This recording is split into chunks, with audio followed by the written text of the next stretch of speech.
안녕하세요. 쭈911입니다. 안녕하세요. 네. 오늘은 그 노 대표님 제가 영상을 지워먹어서 레플리카라고 할 수 있죠. 네.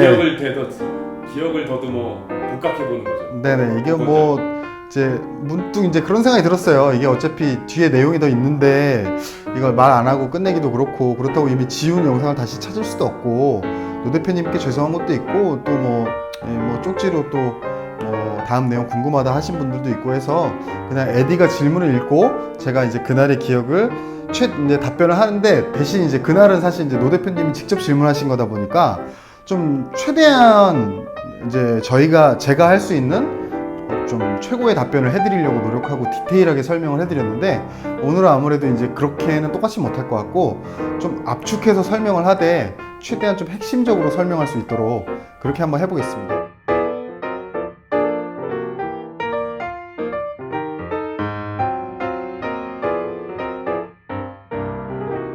제가 노 대표님 대신해서 질문을 읽겠습니다. 저희가 이제 첫 번째 카테고리는 마케팅이었고, 두 번째 카테고리가 운영이었어요. 세 번째 카테고리부터 여섯 번째까지 있는데, 세 번째부터 여섯 번째까지 지금 한 번에 좀 짧게 핵심적으로 빠르게 끝내도록 하겠습니다. 세금부터 읽으시면 돼요.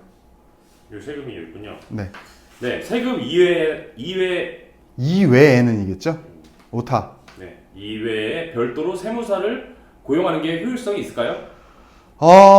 세무 대리인이라고 하거든요. 보통 이제 세무서 말고요. 세무사무소, 세무사무소, 세무 대리인이라고 하는데, 이왕이면 하시는 게 좋아요. 처음에 아무리 뭐 매출이 없다고 해도 우리가 창업하는 목표가 있잖아요. 연매출 뭐 몇 억 정도의 목표가 있는데, 그 정도 매출을 하면은 세무 대리인을 고용하시고, 보통 일반 사업자 같은 경우 매달 부가세 기장률 55,000원 정도 내실 거고, 1년에 한 번씩 소득세 기장률 따로 내실 텐데, 뭐 하여튼 뭐 간이 사업자로 해서 좀 더 싸게 해달라고 하고, 매출이 나오면 이제 뭐 법인 같은 경우, 저희 같은 경우 16만 5천원? 네, 15만 원의 부가세 10%에서 그 정도 내게 되는데, 세무 대리인을 쓰면 좋은 거는 내가 세금에 대한 이해가 부족하기 때문에 말 그대로 세무 전문가잖아요.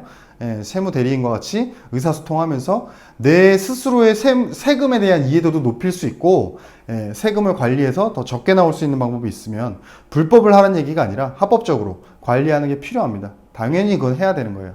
네. 다음 질문은 가장 신경 써야 하는 세금의 종류와 시기. 일단 세금의 종류는 크게 두 가지가 있어요. 하나는 부가가치세고요. 하나는 종합소득세입니다. 부가가치세는 말 그대로 아주 간단하게 매출 빼기 매입의 10%를 내는 거고요. 종합소득세는 말 그대로 1년간의 소득을 다음해 5월에 신고하는 건데요. 말 그대로 부가세를 많이 내면 종소세도 많이 낼 확률이 높아요. 그러니까 부가세를 컨트롤하는 게 필요하죠. 그럼 부가세 어떻게 컨트롤하냐? 내가 매출이 높고 매입이 낮다. 그러면 매입을 더 늘려야 되겠죠. 그럼 매입을 늘리려면 어떻게 하냐? 선제적인 투자를 하면 되죠. 제품을 더 많이 찍는다거나 어떤 시설들을 투자한다거나 뭐 그러면 되는 거고, 도저히 매입을 늘릴 수가 없다. 그러면 경비를 늘려야 되겠죠. 경비는 어떻게 늘리냐? 직원들한테 복지 많이 해주시고 직원을 더 많이 고용하시고, 그런 뭐 아니면 사내 연구소라든가 이런 걸 설립하시면 이제 그 종합소득세를 줄일 수 있는 방법들이 있어요. 법인이면 법인세를 줄일 수 있는 방법이 되는 거고요. 그러니까 세금은 부가가치세하고 종소세 두 가지를 이해하셔야 되고, 어떻게 하면 그걸 합법적으로 줄일 수 있는지 아셔야 됩니다. 그걸 세무대리인하고 상의하셔야 되고요. 공부해야 되고요. 네. 미리. 네. 그리고 여기 써 있는 걸 제가 이해 잘 못할 수도 있는데, 누님과 동업 특수성상 매입 증명은, 그러니까 아마 누님이 도매를 하시니까 뭐 그런 그냥 동생이라고 그냥 주면 안 되잖아요. 그렇죠, 그렇죠. 그거는 사실 FM대로 하는 게 원칙인데, 뭐 그거는 이제 노 대표님이 이제 알아서 결정하시는 건데, 어느 정도 본인의 메인 매출을 원래 FM대로라면 말 그대로 FM대로 해야 되는데, 어느 정도는 뭐 이건 패스하도록 하겠습니다. 네. 뭐가 그럼 좀 이건 뭐 영상으로만 얘기하기는 이게 좀 그날도 노 대표님 잘 이해를 하고. 네네네네. 네. 그다음 무조건 일반 과세자로 등록해야 하는지. 처음부터 일반 과세자로 하실 필요 없고요. 네, 이거는 저희 그 인터넷 쇼핑몰은 종목이 전자상거래, 업태가 소매 뭐 이렇게 나올 거예요. 그러니까 이게 간이가세자로 먼저 등록이 가능해요. 그러니까 굳이 일반가세자로 바로 등록하실 필요가 없고, 간이가세로 등록하신 다음에 좀 어떤 왜 간이가 간이는 처음에 일반 과세자가 힘든 부분이 있어야지 뭐 간이를 하는 게 편하다. 일반 과세자가 힘든 부분이 있다는 게 아니라 이제 소득세를 낼 때 일반 과세는 기장의 의무가 있어요. 예, 기장이라는 건 말 그대로 세무대리인이 기장해서 이제 내가 작년에 매출이 이만큼 나왔고 매입이 이만큼 해갖고 잔금이 이만큼 나왔는데 거기서 경비를 이만큼 털고 내 소득은 얼마다 하는 이런 기장을 해야 되는데 간이과세자는 기장이랑 상관없이 그냥 매출의 몇 퍼센트를 경비로 인정하는 게 있어요.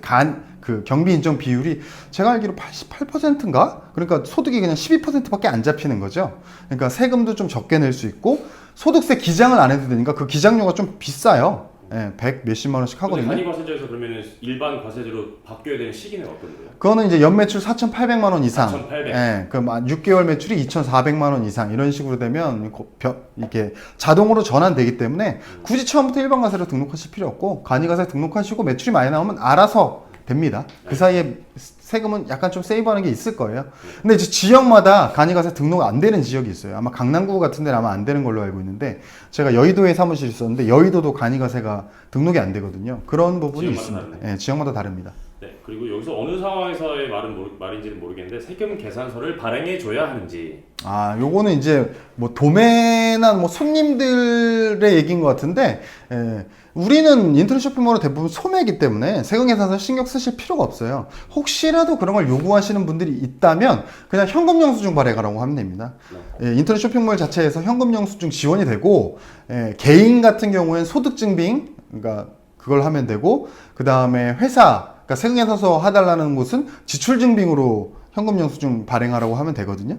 예, 그건 다 이 쇼핑몰 상에서 소비자들이 다 선택해서 할 수 있어요. 네. 따로 뭐 우리가 신경 쓸 필요가 없습니다. 확실히 노 대표님이 사업을 해보셔서 그런지 이렇게 보시면 질문지도 딱 정리를 잘 해오셨네요. 네. 알겠습니다.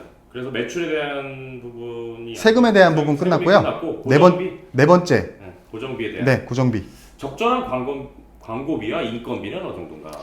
뭐 정해진 룰은 없는데 저는 대략적으로 매출의 20% 정도는 항상 광고비를 생각하시라고 말씀드려요. 그러니까 내가 매출이 3천 정도 나오고 있다 하면 600 정도는 항상 마케팅비에 투자를 해야 좀 일반 정상적인 기업보다는 되게 많은 퍼센테이지. 온라인 쇼핑몰은 아무래도 기타 경비들이 좀 적다 보니까 로드샵이나 이런 것들은 사실 월세 비중이 굉장히 크잖아요. 그러니까 온라인 쇼핑몰은 월세 비중이 높지 않기 때문에 물론 뭐 내가 굉장히 좋은 사무실에 있고 싶어 그럼 월세 비중이 높겠지만 그건 이제 본인 욕심인 거고 월세 비중이 높지 않기 때문에 이제 오프라인 샵들의 월세라는 부분을 우리는 마케팅비라고 생각을 하는 게 저는 좀 맞다고 생각하고 이제 처음에 오픈하셨을 땐 당연히 매출이 없기 때문에 그럼 마케팅비 어떻게 해야 되냐? 그럼 내 목표 매출의 20% 정도 투자해야 돼요.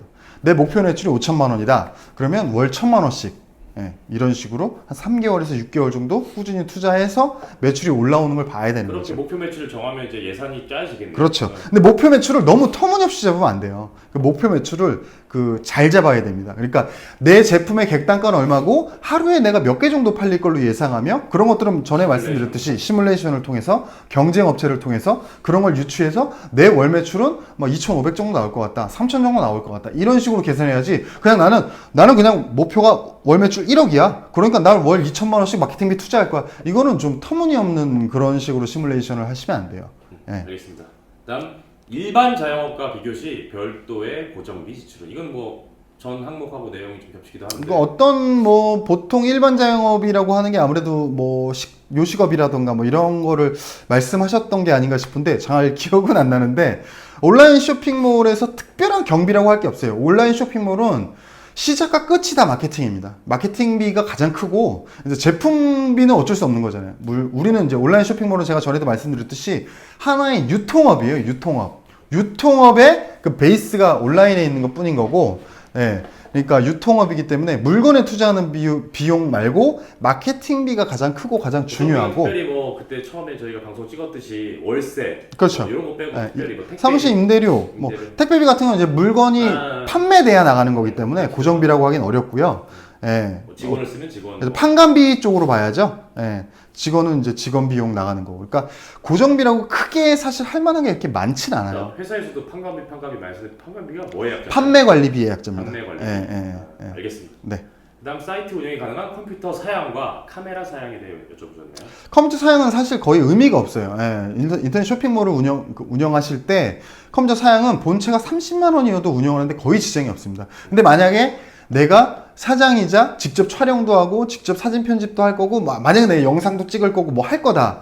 그러면 포토샵이나 일러스트레이터 뭐 혹은 뭐 어도브 프리미어 이런 것들을 써서 영상 편집까지 할 거다. 그러면 사양이 높아야죠. 그러면 최소한 본체만 한 100만 원 정도는 돼야 됩니다. 근데 그런 게 아니라 그냥 이 쇼핑몰 운영과 관련된 일상적인 이 업무만 할 거다 하면 본체는 30만 원이어도 충분해요. 카메라 사양을 여쭤보신 거 보니까 이제 촬영을 직접 하시려고 하시는 것 같은데 이거는 뭐 본인의 감각, 개개인이 너무 달라서. 그렇죠. 카메라는 저는 사실 제가 카메라를 직접 촬영한 건 아니었는데 제가 예전에 이제 2003년에 하고 카메라를 여러 대 샀습니다. 니콘, 뭐 펜탁스, 뭐 캐논 뭐 여러 대를 샀었는데 그때는 뭐 바디만 100만 원, 150만 원, 뭐 렌즈만 뭐 이렇게 했었는데 그 스펙이 높으면 한도 끝도 없죠. 높으면 높을수록 아마 좋을 거고요. 물론 뭐 찍는 사람의 그것도 달려 있겠지만 그렇죠. 기본적으로 쇼핑몰이라는 거에서 우리가 이 정도 사진이면 리즈너블 하다라고 하는 거는 요즘은 거의 사실 폰카로 찍어도 제가 볼 때 상관없다고 봐요. 예. 중요한 건 그걸 어떻게 연출하고 어떻게 상세 페이지를 만드느냐에 문제가 있겠죠. 네. 예. 그리고 이제 어떤 식으로 모델을 쓸지 모르겠는데 모델료의 월별 지출은 어떤지 그리고 그게 매입 증명이 되는지. 그거는 이제 모델에 대해서 이번에 운영 쪽에서 모델 얘기를 한 게 있어요. 그거를 이제 한 번 더 보시고 이미 그때 얘기해서 좀 패스한 부분이 있었을 거예요. 월별은 뭐 정해진 건 없는 거죠. 얼마나 촬영하느냐에 따라서 모델료가 달라지기 때문에 모델료를 증빙하는 방법은 모델 에이전시를 이용하면 아마 세금에서 발행이 가능할 거고 모델 에이전시가 아니라 개인으로 하면 이제 프리랜서 사업소득 3.3%로 이제 선신고해서 인건비 증빙이 가능합니다. 그럼 걱정 안 하셔도 되고요. 사이트 유지를 위해 월별 지출되는 비용은 카페24도 저희가 무료가 아니죠? 무료입니다. 카페24 기본적으로 무료고 이제 거기서 사용하는 추가적인 뭐 예를 들어 용량을 많이 쓴다든가 뭐 계속 이미지를 올린다든가 이런 용량이 많이 사용되잖아요. 그런 거에 대한 추가 비용들이 생기는데 카페24 자체를 운영하면서 생기는 추가 비용 자체는 큰 사실 뭐 부담 같은 건 없어요. 근데 운영하는데 뭐 이것저것 비용이 들어가죠. 예를 들어서 뭐 택배비 같은 거는 고객한테 받을 수도 있지만 얼마 이상 하면 무료가 되면 그것도 이제 뭐 택배비가 비용이 될 수 있고 문자 발송이 되겠죠? 회원가입하면 문자 보내준다던가 주문하면 문자 보내준다던가 제품 발송하면 문자 보내준다던가 요즘은 이제 카카오톡 메시지를 많이 쓰잖아요. 문자가 이제 통당 20원인가? 뭐 그래서 카카오톡이 더 싸요. 14원인가? 뭐 이래서 그래서 많은 기업들이 문자를 안 보내고 카카오톡 메시지를 쓰는 거고요. 한 30% 정도 저렴하니까요. 예, 그런 식으로 자질구레한 비용들이 들어요. 포장하는데도 박스 사용하면 박스비나 이런 것들이 몇백 원씩 계속 들어가거든요. 근데 그게 뭐 사실 반품되면 다 버려지는 돈이잖아요. 예, 그러니까 그런 것들을 생각하면 비용은 들어가는데 그 비용은 기존 매출에 나오는 거에 비하면 큰 비용은 아니다. 뭐 그런 별로 크게 신경 써도 뭐 의미 없는 비용이다. 그래서 고정비 비용에 대한 얘기를 해봤고요. 네네. 차별화 전략에 궁금하신 점이 좀 있었는데 그거는 이제 다섯 번째? 네, 다섯 번째. 예. 액세서리 업체의 추천 차별화 전략. 그거는 사실 제가 액세서리를 해보지 않았기 때문에 예전에 제가 액세서리 쇼핑몰을 컨설팅 해준 적은 있었는데 그게 2008년? 2009년? 예, 제가 이제 쇼핑몰 봤을 때 매출이 뭐 800만 원이었나? 1000만 원이었나? 근데 제가 한 6개월 정도 봐주고 매출이 한 3000만 원 정도까지 올랐어요. 매출을 제가 한 3배 정도로 올려주긴 했는데 그 사이트에 어떤 제가 뭐 차별화 전략을 알려준 게 아니라 그 사이트는 너무 기본이 안 돼 있는 사이트였어요. 예, 뭐 정렬 상태도 그렇고 사이트 메뉴 구조도 그렇고 막 너무 기본이 안 돼 있는 것들이 너무 많아서 그런 것들을 이제 기본으로 잡고 그다음 마케팅도 전혀 기본이 안 돼 있어가지고 마케팅 기본적으로 잡고 그랬더니 매출이 오른 케이스라 제가 액세서리 어떤 전략에 대해서 말씀드리긴 어려운데 글쎄요, 요즘은 기본적으로 어떤 사진 퀄리티가 가장 중요할 거예요. 제품도 예뻐야 되지만 그 제품을 예쁘게 돋보일 수 있게 하는 건 역시 모델이기 때문에 그 사진을 어떻게 하면 우리가 더 잘 찍을 수 있는가, 더 예쁘게 찍을 수 있는가 그런 부분에 대해서 굉장히 많은 고민을 좀 해보셔야 되지 않겠나 그런 생각 들고 나머지는 뭐 쇼핑몰의 기본적인 운영 노하우 저희가 이제 예전에 찍었던 5번째 이야기로 쇼핑몰 창업 스토리의 5번째 이야기로 운영 노하우 같은 게 있거든요. 그거는 뭐 액세서리 종목에 한정된 건 아니지만 전반적인 쇼핑몰 운영의 좀 노하우를 얘기해 본 그런 코너이기 때문에 그 영상을 한번 참조하시는 게 도움이 될 것 같습니다. 알겠습니다. 그리고 이거는 뭐 쇼핑몰만 아니라 다른 부분에서도 저도 고민을 많이 하는 부분인데 기존 사업자의 방향을 답습하는 게 좋은지 프레임을 새로 짜는 게 좋은지. 프레임을 새로 짜는 게 당연히 좋죠. 예, 당연히 그건 프레임을 새로 짜는 게 에어비앤비, 뭐 우버, 뭐 다 프레임을 새로 짠 거잖아요. 뭐 페이스북 다 프레임을 새로 짰잖아요. 프레임을 새로 짜면 좋죠. 근데 그게 가능하겠냐를 생각해 봐야 되는 거죠. 그렇죠. 예, 그렇죠. 예. 내가 난 새 블루오션 만들어낼 거야. 좋죠. 다 좋은 건데 실제적으로 그게 블루오션일 것이냐. 예. 그 사업성이 있을 것이냐, 가능할 것이냐, 그걸 또 구현할 수 있을 것이냐, 예, 그게 실제로 소비자에게 내가 생각한 거와 똑같이 먹힐 것이냐, 이런 것들을 다 종합적으로 생각해 봐야 했을 때 저는 개인적으로 추천하지 않습니다. 예, 우리 같은, 그러니까 제가 늘 말씀드리지만 우리 같은 자영업 레벨, 연매출 몇억, 혹은 잘 돼봐야 뭐 1, 20억 이 정도의 자영업 레벨에서 뭔가 정말 새로운 것들을 하기에는 좀 쉽지 않아요. 특히나 이 온라인 쇼핑몰이라고 우리가 카테고리를 한정했잖아요.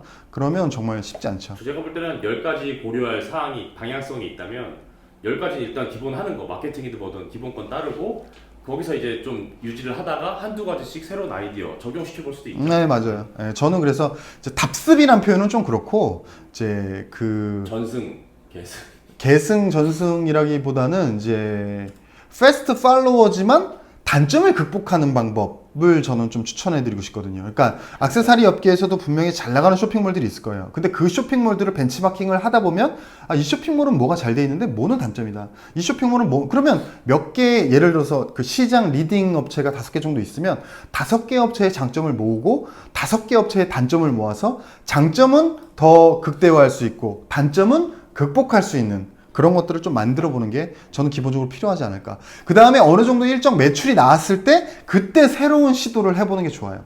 시장 지배자들이 새로운 시도를 하는 게 더 잘 먹힐 수가 있거든요. 그렇죠. 네.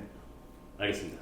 그 다음 모델은 매번 바꾸는 게 좋은지 특정인을 고수하는 게 좋은지. 그거는 뭐 개인의 선택인데 특정인을 계속 고수하려면 그게 뭐 전속의 개념이 아니면 좀 힘들 수도 있어요. 왜냐면 어떤 분을 썼는데 괜찮아. 그래서 계속 쓰고 싶은데 만약에 뭐 에디가 모델이라고 생각해봐요. 어떤 특정 업체에서 자꾸 자기만 찾아 계속 전화해. 그러면 어떻게 되겠어요? 가격이 오르죠. 그렇죠. 그럼 뻔한 거거든요.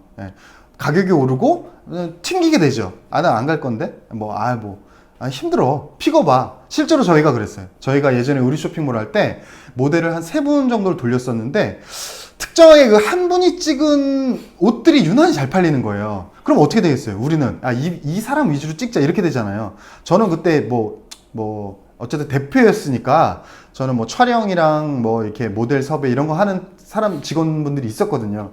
그럼 저는 아무래도 그렇게 말을 하게 되죠. 데이터를 보게 되고 모델 ABC가 있었으면 야 모델 야는 아니지만 누구누구 씨 모델 A 위주로 좀 찍어주세요. 이런 식으로 제가 아무래도 하게 되잖아요. 데이터가 그렇게 나오니까. 그러면 저희 쪽에서는 모델 A분한테 계속 컨택을 하게 되고 그럼 모델 A분이 어떻게 했냐면 수원분이셨는데 제가 기억나는 게 픽업 오지 않으면 안 가겠다.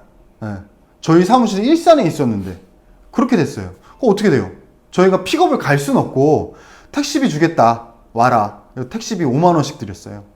왕복으로 하면 10만 원이죠. 그분을 탓하는 게 아니라 시장의 논리죠. 그렇죠. 시장의 논리죠. 그분도 수원에서 일산까지 오기가 힘든 거예요. 그러니까 그분도 예를 들어서 시급이 7만 원이다 그러면 강남에서 찍으면 자기가 왔다 갔다 하고 훨씬 편하고 비용도 적게 들고 똑같은 시급 7만 원 받을 수 있는데 일산에서 오라 그러니까 짜증이 나는 거지 그 사람도. 그러니까 미드에서 시즌 1 때는 이제 안 유명한 배우 썼다가 이제 시즌 2, 3 돼서 인기 스타가 되면 그 배우 그렇죠. 개런티가 확 오르는 거. 그러니까 그 섹스앤더시티에서 사만다하고 캐리가 있잖아요. 캐리가 주인공이잖아요. 캐리가 편당 100만 달러인가 200만 달러 받았다 그러고 사만다가 캐리의 6분의 1 받았다고 하더라고요. 그래서 사만다가 나 안 찍는다. 그래서 파토 내고 막 이러니까 어쩔 수 없이 이제 개런티를 어느 정도 올려줘야 되는. 근데 뭐 6배 차이 나는 건 좀 심하잖아. 같은 주연인데. 이 얘기가 좀 저희가 길었네요. 네, 패스. 네, 그래서 차별화 전략 얘기는 다 끝냈고. 네, 6번째 마지막이죠? 마지막 매출. 네. 매출이 지속적으로 증가하지 않을 때 고려 사항은 무엇인가? 그러니까 매출이 지속적으로 증가하지 않을 때는 뭘 우리가 봐야 되냐면 일단 기본적으로 물건 가짓수가 늘고 있는 날을 먼저 봐야 돼요. 물건 가짓수가 늘지 않으면 매출이 늘 확률이 되게 낮아요. 그러니까 무슨 말이냐면 화장품 이제 제가 늘 예를 들면 화장품 세제 어떤 그런 건강기능식품 이런 것들은 이렇게 제조하잖아요. OEM 위탁 제조해서 우리의 제품이 있고 우리의 브랜드가 있고 이런 것들이 만약 빵 터졌을 때는 제품의 가짓수가 적더라도 매출이 확 늘 수가 있어요. 예를 들어서 저희가 화장품 했을 때 어떤 뭐 수분크림이 있었는데 한 달에 저희가 많이 팔 때는 뭐 8,000개, 9,000개까지 팔았거든요. 뭐 아주 많이 판 건 아니죠. 더 많이 팔리는 건 몇만 개씩 팔리니까. 근데 8,000개, 9,000개씩 팔리면 그 수분크림 하나로만 매출이 억이 넘어가 버리는 거예요. 예. 그러니까 이 화장품이나 이런 화장품뿐만 아니라 어떤 저희의 자체 브랜드 OEM 제조는 그런 게 가능한데 동대문 의류나 동대문 어떤 액세서리들 이런 것들은 그게 좀 불가능한 게 물론 빵 터질 수도 있지만 기본적으로 가짓수의 싸움이에요. 의류는. 제가 여러 번 말씀드렸지만 옷 100개 갖고 있는데 너 살래? 이거랑 1000개 갖고 있는데 살래는 완전 다르거든요. 그러면 결국에 이 액세서리나 의류나 이 패션 카테고리는 결국에 제품의 가짓수가 계속 늘어야 돼요. 예. 1년 차 때 100개면 2년 차 때는 200개, 3년 차 때 300개 이런 식으로 계속 늘어야 됩니다. 그 중에서 결국에 뭐 소비자의 선택을 외면받는 제품들은 다 단종되는 거고 이런 식으로 가짓수가 점점 늘면서 매출이 늘어가는 현상이 있는 거거든요.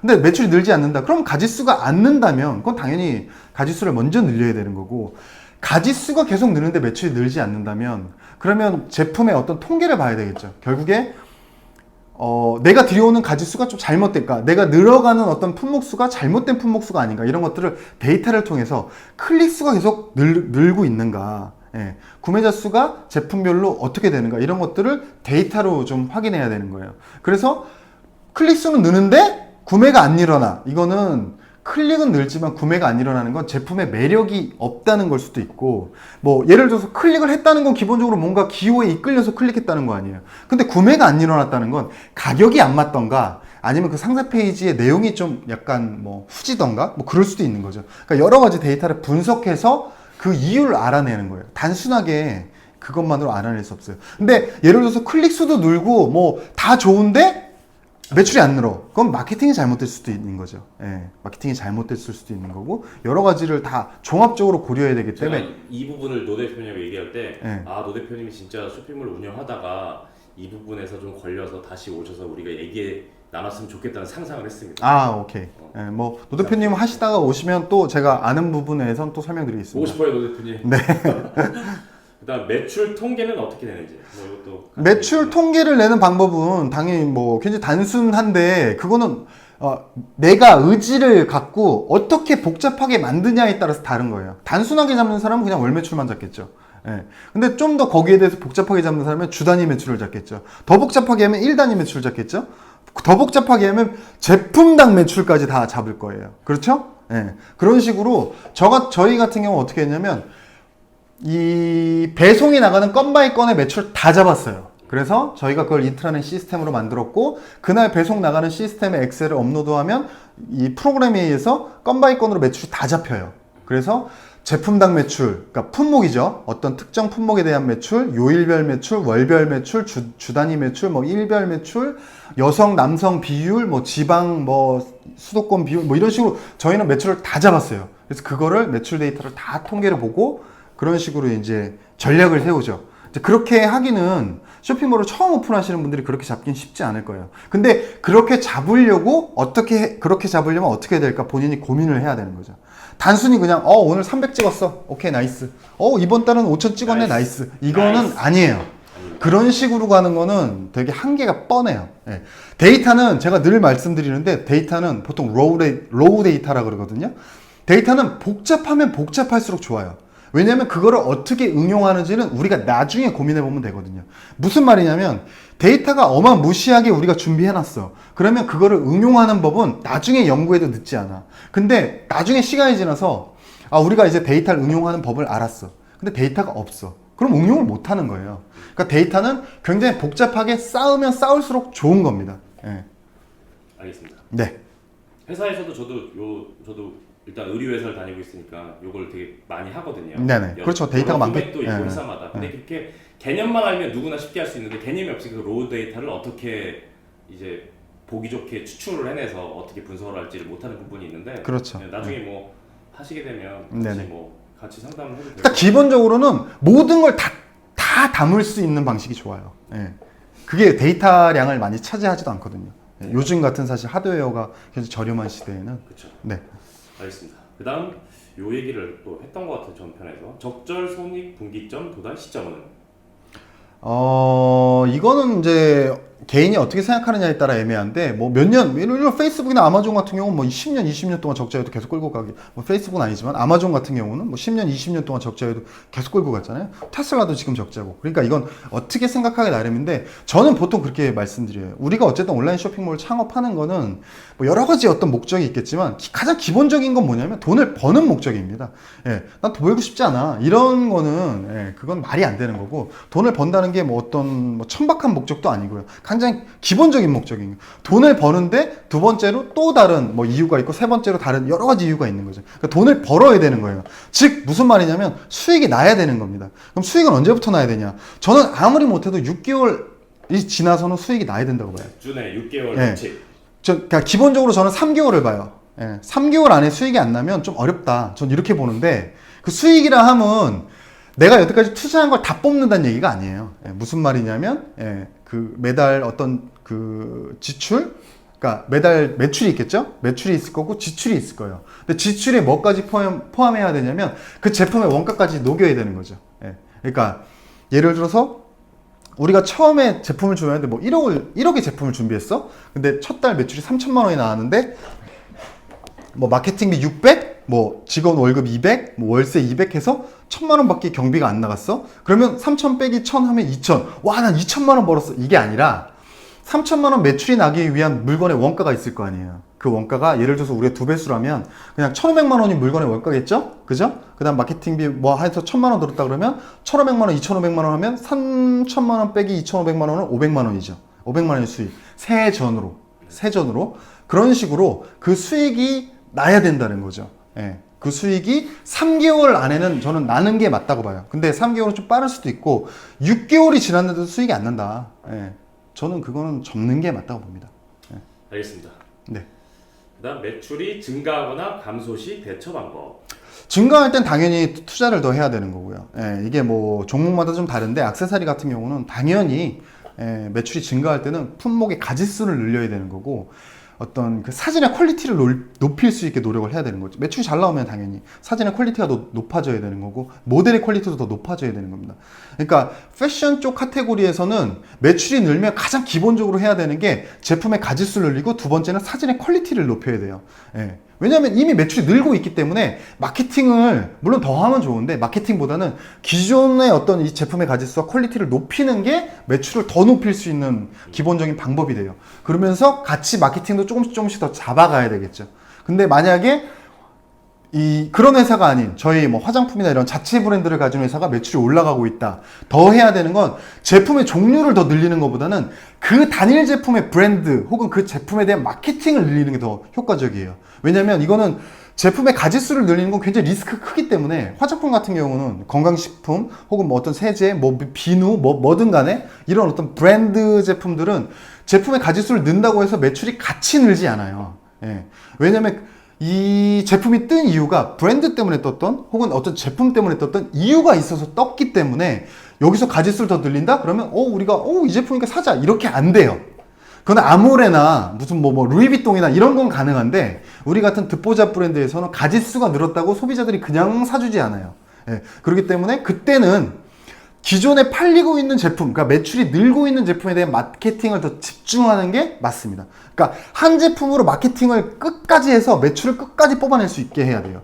그러니까 귀걸이나 동대문 의류나 동대문 귀걸이 뭐 이런 액세서리는 한 제품으로 매출을 1억, 2억 뽑는 게 저는 좀 거의 불가능하다고 봐요. 가능한 제품도 있겠지만 현실적으로 좀 불가능한 제품들이 훨씬 많은 데 비해서 이런 어떤 자체 브랜드 제품들, OEM 제조하는 그런 제품들은 마케팅을 끝까지 투자해서 한 제품으로 10억까지도 뽑아낼 수 있다고 보거든요. 그러니까 전략이 좀 다를 수 있겠죠. 매출이 준다. 매출이 줄면 이거는 단순하게 어떤 걸 바로 하는 게 아니라 매출이 왜 주는지 원인을 파악해야 돼요. 데이터 분석을 통해서. 그렇죠. 방문자가 일단 먼저 줄었는가. 예, 그걸 UV, 보통 유니크 비지터라 그러는데, 방문자가 일단 먼저 줄었는가를 봐야 되고, 방문자가 줄었으면 방문자가 왜 줄었나? 내가 마케팅비를 줄였나?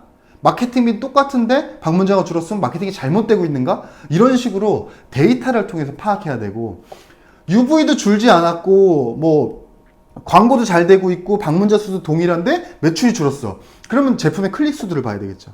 제품 클릭수가 전반적으로 다 하향 추세다? 그러면 우리 제품이 트렌드에 지났다. 소비자의 선택을 못 받는 제품이다. 근데 클릭률도 뭐 늘고 있거나 비슷하고 구매가 안 일어난다? 그러면 뭐 상세 페이지에 문제가 있거나 혹은 게시판에서 어떤 고객과 계속 싸운다거나 어떤 서비스에 문제가 있다거나 소문이 잘못 났다거나 배송이 굉장히 느리다거나 여러 가지 이유들이 있기 때문에 그 원인 하나를 내가 추정하지 말고 데이터를 먼저 내가 볼 수 있는 데이터를 최대한 봐야 돼요. 그래서 온라인 쇼핑몰 하는 사람들은 저희가 마케팅 항목에서 얘기했던가 뭐 운영 노하우에서 얘기했던가 정확히 기억은 안 나는데 이 쇼핑몰을 데이터적으로 분석할 수 있는 거에 대해서 공부해야 됩니다. 그런 자료들을 굉장히 많이 찾아보셔야 되고 가장 기본적인 분석들은 굉장히 쉬워요. 어려운 게 아니에요. 이게 들어가면 들어갈수록 파면 팔수록 어려워지는 거지. 제가 지금 얘기했던 거는 굉장히 상식적인 분석이잖아요. 굉장히 리즈너블한 데이터에 대한 어떤 게 없어도 생각해보세요. 음식점이 장사가 안 돼. 왜 장사가 안 돼? 맛이 없어? 손님이 가게 안 와? 뭐 이런 거 있잖아요. 이런 것들은 우리가 학문적으로 공부하지 않아도 우리가 굉장히 상식적으로 고민해 볼 수 있는 거잖아요. 온라인 쇼핑몰도 마찬가지예요. 상식적으로 고민해 볼 수 있는 데이터들이 몇 가지 있어요. 가장 기본적인 데이터. 그런 것들을 먼저 보고 거기서도 해답이 안 풀리면 그 다음 단계의 데이터로 들어가고 그 다음 단계의 데이터로 들어가고 이런 식으로 해서 분석을 해야 되는 겁니다. 네. 알겠습니다. 그 다음 온라인 마케팅 대행 업체를 이용하는 것이 좋은지. 그거는 이제 그 노 대표님하고도 1편인가 2편에서 얘기했을 거예요. 마케팅 대행사를 불러서 미팅을 하고 한 3군데에서 5군데 정도 미팅을 했을 때 이 사람들이 얘기하는 거를 내가 70% 정도 이해할 수 있겠다. 무슨 말 하는지 알겠다. 그랬을 때는 대행사를 이용해도 상관이 없어요. 근데 이 사람들이 하는 얘기를 전혀 무슨 말인지 하나도 모르겠다. 그럴 때는 당연히 대행사를 이용하면 안 되겠죠. 얘기하셔도 될 것 같고. 네네. 그 다음 마지막 쇼핑몰 운영 시 초보자가 자주 하는 실수는 무엇인가? 이거는 이제 그날도 했던 얘기 기억나는데 초보자들이 못하는 게 뭐냐면 마케팅에 대한 투자예요. 그러니까 우리가 굉장히 상식적으로 강남역 뭐 옛날 유혹제가 뭐 지금은 뭐가 지오다노인가요? 뭐 뭔지 모르겠는데 나 강남역 안 가가지고 거기가 제일 메인이었잖아요. 요즘 어디가 메인인지 모르겠는데 저는 강남역을 안 다녀서 하여튼 뭐 그 뉴욕제가의 거기가 메인이었어요. 어떤 그 랜드마크였죠.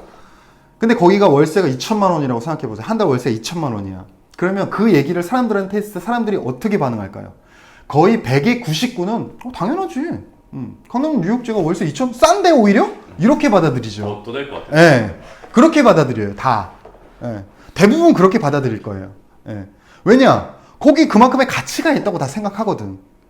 근데 온라인 쇼핑몰 하는 사람들이 마케팅 한 달에 최소한 2천 정도는 투자해야 돼. 그러면 다들 미친 거 아니야? 말이 돼? 이런 식으로 받아들이는 사람들이 거의 대부분이에요. 근데 온라인 쇼핑몰 운영했던 사람은 그걸 받아들이죠. 2천? 너무 적은 거 아니야? 4천씩 써야 되는 건 이런 사람도 있고 막 뭐 억 단위로 하는 사람들도 많아요. 이게 무슨 대기업이나 중견기업의 쇼핑몰 얘기하는 게 아니라 개인이 하는 쇼핑몰들도 억 단위로 쓰는 데도 많고 저도 월 마케팅비 제일 많이 투자했을 때가 4천만 원이었나? 4,500만 원이었나? 한 6천만 원까지 썼던 것 같아요. 제가 월 매출이 뭐 6억 이상 나왔던 적이 있어가지고 6억 이상 나와도 6천만 원이라 그러면 10%밖에 안 되잖아요. 그 정도 제가 썼던 것 같은데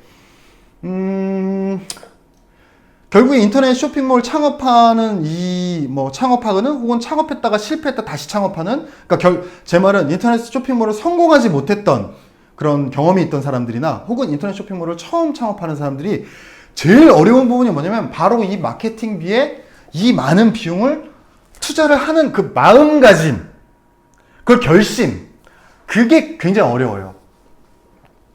어려울 것 같아요. 아까 뭐 목표 매출의 뭐 10% 20% 잡았는데 매출은 막상 안 나오는데 이게 언제까지 끊임없이 그죠? 나는 쇼핑몰을 이제 오픈했으니까 매출이 없는데 당신 목표 매출이 얼마야? 3천만 원. 그럼 너 600 써야 돼. 그럼 그거를 오케이 알았어 라고 하기가 되게 힘들어요. 그리고 온라인 쇼핑몰을 창업하시는 많은 분들이 대부분 적은 비용으로 창업을 많이 하려고 생각하시고 그리고 온라인 쇼핑몰은 적은 비용으로도 창업할 수 있다고 생각하시고 적은 비용으로 창업해서 성공할 수 있다고 생각하시기 때문에 거기서 마케팅비를 600, 뭐 1000, 2000 이렇게 얘기했을 때 그거를 수긍할 수 있는 사람들이 제 생각에 10%도 안 될 것 같아요. 그 부분이 가장 어려운 부분이에요.